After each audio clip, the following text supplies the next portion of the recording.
Railway સ્ટેશનની અંદર ગિરધારી બાપુના ખેતરે જે પીવાના પાણીનો બોર આવેલો છે ત્યાંથી કોપર કેબલની ચોરી થયેલી છે 16 તારીખે અને નગરપાલિકાની ઘોર બેદરકારી છે આરી. એનું કારણ એ છે કે નગરપાલિકાની અંદરથી ત્યાં વાલમેનની સુવિધા નથી પૂરી પાડવામાં આવી કે નથી વોચમેનની સુવિધા પૂરી પાડવામાં આવી. જ્યાં બોર ચાલે છે ત્યાં આગળ નથી કોઈ પ્રકારના પ્રોટેક્શન હોય કે જ્યાં કોઈ ચોરી ન કરી શકે એવા કોઈ દરવાજા નથી, ખુલ્લું પડ્યું છે.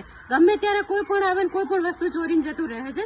ત્યાંના સ્થાનિક જે ગિરધારી બાપુ છે અમે રૂબરૂ મળ્યા છીએ, એમને પણ કીધું છે કે અહીંયા બહુ જ મોટો આવો ત્રાસ છે અને નગરપાલિકા કંઈ અમારું સાંભળતી નથી. અનેકો વાર નગરપાલિકામાં રજૂઆતો કરી છે છતાં તંત્ર મૌન છે.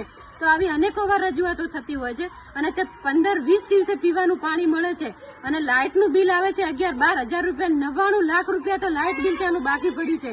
તો નગરપાલિકા તંત્ર કરે છે શું અત્યારે? આટલું બિલ આવે છે તો એ બિલ લાઇટ ઉપયોગ ક્યાં કરે છે? પીવાના પાણીનો બોર છે એની મહિનામાં મોટર 2 થી 3 વખત બળી જાય છે.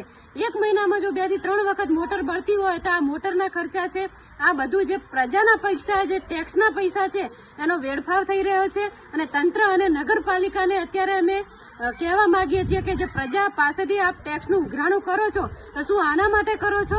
શું તમારા લાભ માટે કરો છો? એટલે અમે નગરપાલિકાને સચેત કરવા માંગીએ છીએ કે જે આ ચોરીનો બનાવ બની રહ્યો છે, વારંવાર જે મોટરો બળે છે, જે વ્યવસ્થિત પીવાનું પાણી નથી મળી રહ્યું, એની તાત્કાલિક ધોરણે સુવિધા પૂરી પાડવામાં આવે અને જ્યાં ચોરી થઈ છે એના ઉપર ફોજદારી દાખલ કરવામાં આવે.